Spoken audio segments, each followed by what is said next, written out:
মনে হয় যে অঙ্গনা ভাবছে যে যাক আমার প্রেমিক যাক, এই গরমে আমার এই শাড়িটা যাতে না যাক, এই শাড়িটা আমার এরকম ভেতর থেকে সেখান থেকে দেবের যেটা মনে হচ্ছে যে আমি আবার পারোকে হারাতে পারবো না, যাকে এত কষ্ট করে, আর একটা ওর ডিপ কমায় ছিল সেই আবার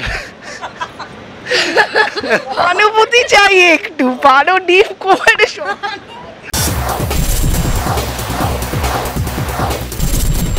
আগে দেবের জীবনে পারো ছিল শুধুই মনে, পার্বতী ছিল তার জীবন জুড়ে মানে আশেপাশে, কিন্তু এবার আশেপাশে পারো হাজির।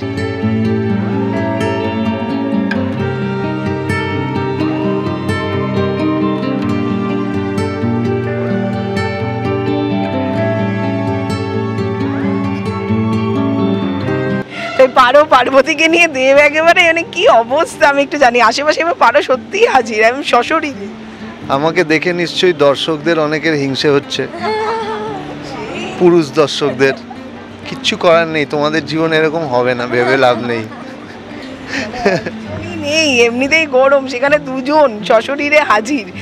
তো কি বলে পার্বতীর মনে কি একটু একটু কষ্ট, মানে পার্বতীর মনে কষ্ট মানে ওর তো ব্যাপারটা পুরো আলাদা, ওর বোন আবার ওর স্বামী সেটা অ্যাকনলেজ করছে না, কেউ ওকে কাজের মাসি বানিয়ে দিয়েছে, যেহেতু বোনের সামনে মুখ খুলে আসবে না, তো ওর মানে ট্রমা বলা যেতে পারে, এটা একটা মানে দুঃখের জায়গাতেই নেই আর।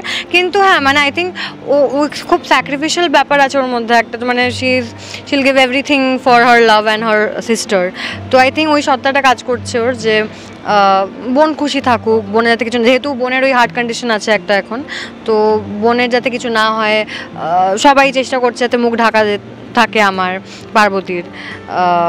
আর শহুরে বা ও মেনে নিয়েছে যে এবার হ্যাঁ ঠিক আছে, মানে अब ঠিক হ্যাঁ अब क्या कर सकते हैं, हो गया है तो ठीक है, ওই জোনে আছে। এবার তাও চোখের সামনে যখন হচ্ছে, আর পারো তখন দিদি বলে প্রত্যেকটা জায়গায় ওকে বলছে যে দিদি এখানে থাকো ওখানে থাকো, থাকতে চাইছে না, যেহেতু অফকোর্স ওদের মাঝখানে আসতে চায় না, বাট ওই আর কি মানে টুকরো টুকরো দুঃখ নিয়ে তো সব কিছু বোনা এখানে, তো এই আর কি। দুজনের সাজগোজ দেখে বুঝতেই পারছেন তাদের জীবনে বিশেষ অনুষ্ঠান আসতে চলেছে। অ্যাকচুয়ালি না সাজগোজটাই কন্ট্রাস্টিং হয় অ্যাকচুয়ালি, বিকজ আমারটা খুবই নর্মাল আর ওদেরটা যেহেতু বিয়ে হচ্ছে বলে I think this is also ওই লুক দিয়েও লোকে বুঝতে পারবে যে কীরকম কি কার মধ্যে যাচ্ছে। অবস্থা কারোরই ভালো নেই, কারণ এই গরমে বাইরে দাঁড়িয়ে এই অবস্থায় ইন্টারভিউ দিতে হচ্ছে, কিন্তু আরেকজন হৃদয়ের সমস্যা নিয়ে দুজনের হৃদয় ভাঙতে চলে এসছে, এইরকম কঠিন ব্যাপার। হৃদয় ভাঙার জন্য আমি এসেছি কিনা আমি নিজেও এখন অবধি জানি না যে কি ভাঙার জন্য না কি জোড়ার জন্য এসেছি। হ্যাঁ তবে যেটা অলরেডি মানে পারো আর দেবের একটা কেমিস্ট্রি এতদিনে দেখে নিয়েছে দর্শক, মানে আমাকে মানে কারোর একটা জুতোতেই পাগল হতে হবে, অলরেডি সেই জুতোটা ক্রিয়েটেড, তারপরে এবং সেই জুতোটা এখন ঠিকঠাক রাস্তায় চলবে কিনা সেটা তো যারা দেখছে তারাই বলবে। এবং হ্যাঁ তবে গরমে সত্যি হৃদয় হয়তো যাচ্ছে কিনা জানি না, প্রচণ্ড মানে মাথা সমস্ত কিছু গরম হয়ে যাচ্ছে গরমে এখানে দাঁড়িয়ে। ও চড়ছে না রোহান এই জামাটা পরে কি এই জন্য আর এই অবস্থা, আর ওদের প্রচন্ড কষ্ট, এটা দেখো কত মানে ঘেরটাই বেশি, হাঁটলে এটা এরকম ধরে ধরে ধরে ধরে ধরে হাঁটতে হচ্ছে মানে গরমে। আমি ওর ড্রেসটা দেখে মানে আমার এত মানে লোভ লাগছে যে তুমি আমার ড্রেসটা পরে না, আমি না মানে পুরোটাই তো ঢাকা গয়নাঘাটিতে, প্রচন্ড গরম সত্যি। এই জামা কাপড় গরমের মধ্যে পরালে ভাই এসি থেকে বার করা উচিত না, উচিত না, এইগুলো কোনো মানে হয় না। গরমের মধ্যে এইরকম ড্রেস পরিয়ে রোদের মধ্যে দাঁড়িয়ে ইন্টারভিউ, ঠিক আছে তুমি এসেছো এটাই দেখে আমার ভালো লাগছে, সেটা আলাদা ব্যাপার। তো এই অবস্থা, দেবের মতনই অবস্থা হয়ে গেছে এখন আমার। তবে আমার যেটা মনে হয় যে অঙ্গনা ভাবছে যে যাক আমার প্রেমিক যাক, এই গরমে আমার এই শাড়িটা যাতে না যাক, এই শাড়িটা আমার এরকম ভেতর থেকে না একদিকে আমার সত্যি ভালো ভালো পয়েন্ট বললে তুমি, যে ওদেরকে প্রচন্ড সাজতে হচ্ছে এই গরমে, আমি ভাই শাড়ি পরে আছি, আমি ঠিক আছি একদম। আমি বেশিক্ষণ রোহানকে ধরে রাখতে হবে না, মুখটা দেখে খুব কষ্ট হচ্ছে রোহান। এমনিতে আমি বলছি যে এই যে ব্যালেন্স করতে হচ্ছে বিষয়টা, এমনিতে আমরা জানি বাস্তবে রোহন ব্যালেন্স করার ক্ষেত্রে খুব ভালো, মানে জীবন কাজের।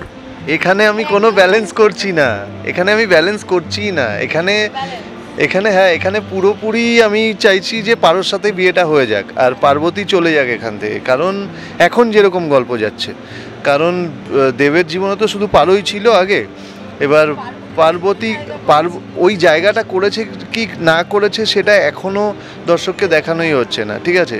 তো এটা তো রাইটারের ওপর না কীরকমভাবে নিয়ে যাবে গল্পটাকে, কিন্তু এখন যেটা দেখানো হচ্ছে যে দেব ভাবছে যে আমার জীবনে তো পারোই ছিল, তো পার্বতী তো উড়ে এসে জুড়ে বসা একজন যাকে জোর করে আমার সাথে বিয়ে দেওয়া হয়েছে। তো সেখান থেকে দেবের যেটা মনে হচ্ছে যে আমি আবার পারোকে হারাতে পারবো না, যাকে এত কষ্ট করে, আর একটা ওর ডিপ কমায় ছিল, সেই আবার অনুভূতি চাই একটু, পারো ডিপ কমায় আবার ডিপ কমায় না চলে যায়।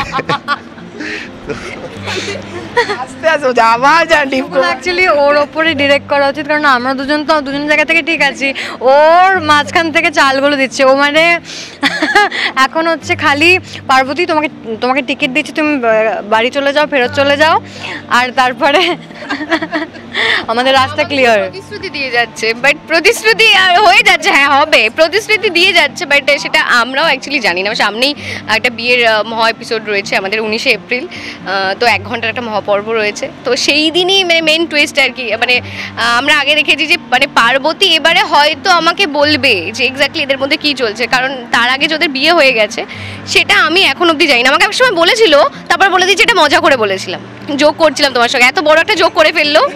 যদি কেসটা এদিকে চলে যায় ভাই বলে না হোয়াইট লাই বলে দিলাম, তারপর রিট্র্যাক্ট করে নিলাম, কারণ আমাদের অ্যাকচুয়ালি প্রোমো দেখানো হয়েছে যে আমি কিছু একটা বলতে যাব বোনকে, ওটা এবার কি বলবো, কিভাবে কি রিয়্যাক্ট করা হবে সবই আমরা মহাপর্বে জানতে পারবো।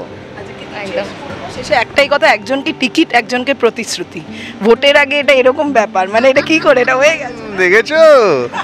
এটাই তো, একটা ভোট আসছে সামনে। এবার আমি একজন নেতাকে একবার জিজ্ঞেস করেছিলাম যে কি হলো, চাকরি বাকরি দিচ্ছ না? বললো যে আমরা চাকরি দেই না, আমরা প্রতিশ্রুতি দেই।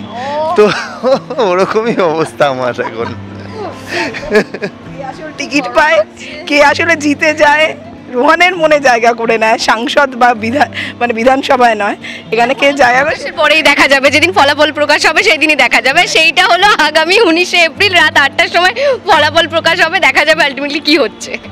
19শে এপ্রিল সবাই দেখুন মহাবিবাহ পর্ব, প্লিজ দেখুন, জানাবেন কেমন লাগলো, ওয়েট করব। Thank you.